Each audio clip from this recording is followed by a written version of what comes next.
Հայաստանում վերջերս շատ լայն է քննարկվում այսպես կոչված Արևմտյան Ադրբեջանի հարցը։ Սա իրականում Հայաստանը զավթելու ադրբեջանական իշխանության ծրագիր է։ Բայց մեր երկրում այն դարձել է իշխանության եւ ընդդիմության միջև իրար դեմ պայքարի գործիք, քննարկումները սխալ ուղղությամբ են ընթանում, իսկ ընտրությունների ժամանակ այդ սխալները հատկապես խորացան։ Ինչ է տեղի ունենում։ Ընդդիմադիր այն քաղաքական ուժերը կամ գործիչները, որոնք խոսում են այսպես կոչված Արևմտյան Ադրբեջանի թեմայից, հարցը հիմնականում ներկայացնում են իրենց նեղ քաղաքական շահերից ելնելով, առանց մասնագիտական մոտեցումներ հաշվի առնելու, առանց լուրջ հիմքերի ու փաստերի, եւ ստացվում է, որ ընդհանրապես վախեր են տարածում մեր քաղաքացիների շրջանում։ Իշխանությունն սա տեսնելով ակնհայտ անլրջացնում է թեման։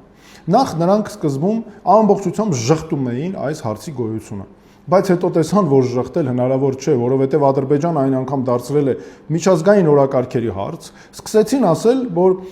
թե գիտեք ինչ կա, դա ինչ որ հասարակական կազմակերպություն է Ադրբեջանում իրականացնում, պետք չի լուրջ վերաբերվել, խոսում են, թող խոսեն։ Հետո Հայաստանում էլ սկսեցին թիրախավորել այն մարդկանց, ովքեր պրոֆեսիոնալ հիմքերով ճիշտ բացահայտում են այս խնդիրը եւ մեր ժողովրդին ներկայացնում են սպառնալիքները։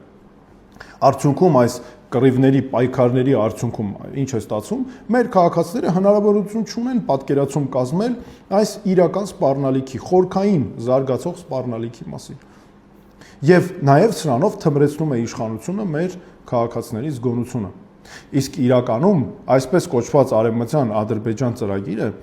ուղղված է հայկական քաղաքակրթության դեմ։ Այն ամբողջությամբ հիմնված է հայերի նկատմամբ ատելության ու թշնամանքի վրա։ Սա հայկական ինքնության, հայկական քաղաքակրթության դեմ ծրագիր է։ Այստեղ ճիշտ չի առանձնացնել Հայաստանը կամ Արցախը իհարկե, որովհետև երբ Արցախը կար, երբ այդ ժամանակաշրջանում սա ուղղված էր, գլխավոր թիրախները Արցախին էին ուղղված։ Հիմա արդեն երբ Արցախի հարցը իհարկե լուծեցին, անցել են Հայաստանին, բայց ոչ թե որ սրանք առանձին իրարից գոյություն ունեցող ծրագրեր են, այլ որ սա միասնական ծրագրի տարբեր փուլեր են։ Իսկ հիմա արդեն հերթը եկել է Հայաստանինը։ Եվ այս ծրագիրն է, որ հիմնված է այն բոլոր դաժանությունների, այն բոլոր խոշտանգումների, պատերազմական հանցագործությունների հիմքում,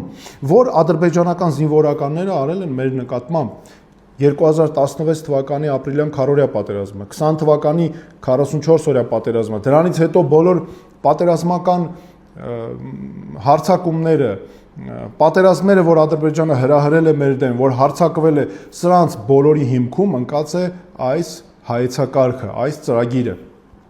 Եվ սա Ադրբեջանում ունի պետական ֆինանսավորում, այն անմիջականորեն համակարգվում է այդ երկրի նախագահի աշխատակազմի կողմից, անգամ ամեն գործողություն, պետական ֆինանսավորումն էլ ամբողջությամբ այդտեղից է գալիս։ Սա ձևական առումով իրենք տվել են ինչ-որ մի հասարակական կազմակերպության, բայց դա ստեղծվել է պետության հովանավորությամբ, եւ նրանք հատուկ են դա արել իբր այս հարցին որպեսի տան հումանիտար մարդասիրական բնույթ, որ ասեն սա զավթողական չի, սա իրավունքների պաշտպանության ծրագիր է։ Ոչ, սա զավթողական հայկական քաղաքակրթության դեմ, հայկական ինքնության դեմ ուղղված ծրագիր է։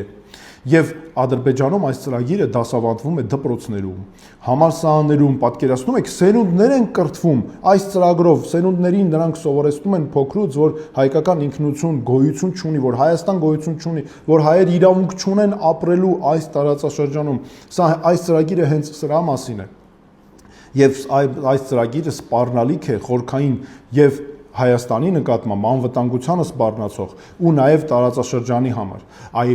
բոլոր փաստերը կան սրա մասին, պետք է ուղղակի ճիշտ աշխատանք, Հայաստանին պետք է այնպիսի իշխանություն, որ ոչ թե այս ամենը թաքցնի, այլ ներկայացնի աշխարհին ճիշտ փաստերով, հանցագործությունների հիմքերում հենց դնի սրանք, որովհետեւ մենք կարողանանք նաև աշխարհից պաշտպանություն ստանանք։ Սա շատ նուրբ հարց է, բայց շատ կարևոր հարց է, եւ իշխանության քարոզիչներին չպետք է թույլ տանք, որ նրանք թմրեցնեն մեր ժողովրդին, որ սա դարձեն ներքին պայքարի գործիք իրար նկատմամբ։ Սրա մասին շատ պետք է խոսել, մանրամասն քննարկումներ անել, մենք սրանք